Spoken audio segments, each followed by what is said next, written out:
Everyone thinks Elon Musk is fearless, the billionaire, the innovator, the man who risked everything on ideas most people called impossible. But what if that's completely wrong? What if fear is exactly what made him different? Because long before Tesla, before SpaceX, before the headlines and the billions, there was a lonely kid trying to escape a life he never wanted to return to.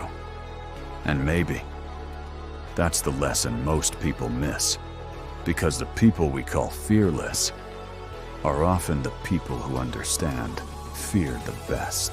Most people think they need confidence before they take action, before starting the business, before chasing the dream, before changing their life. They tell themselves, "I'll start when I feel ready." But what if you never feel ready? What if confidence isn't the beginning, but the result? That's something Elon Musk seemed to understand very early.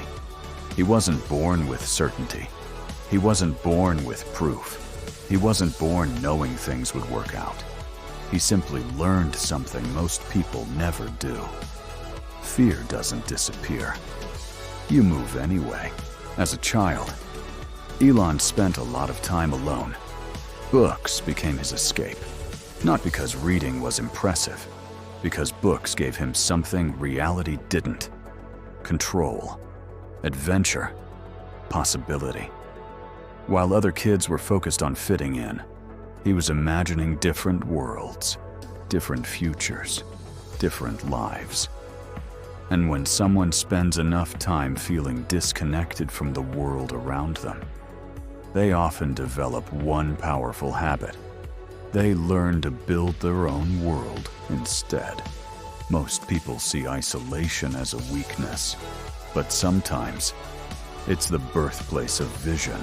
Here's what most self-improvement advice gets wrong. Fear is not always the enemy. Sometimes, fear is fuel. Think about it. The fear of staying stuck, the fear of wasting your potential, the fear of looking back one day and realizing you never even tried. Those fears can be more powerful than motivation. Motivation comes and goes. Fear stays. And when directed properly, it can become momentum. Elon didn't build companies because success was guaranteed.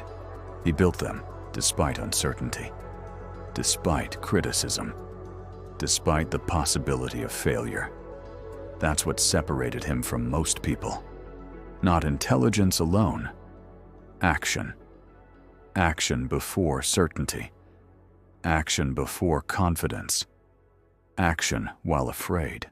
Most people are waiting for a feeling. The feeling of certainty. The feeling of confidence. The feeling that finally tells them, now it's safe.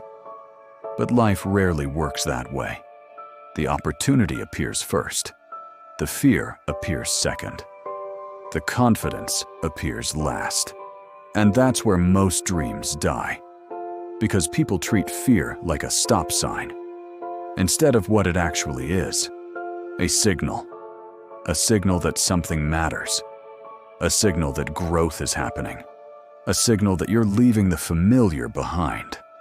The people who change their lives understand this. They stop asking, "How do I get rid of fear?" and start asking, "How do I move with it?" The difference between successful people and everyone else isn't that they feel less fear. It's that they obey it less. Fear tells you to wait. They move. Fear tells you to stay comfortable. They move. Fear tells you you're not ready. They move anyway. That's the pattern. Again and again.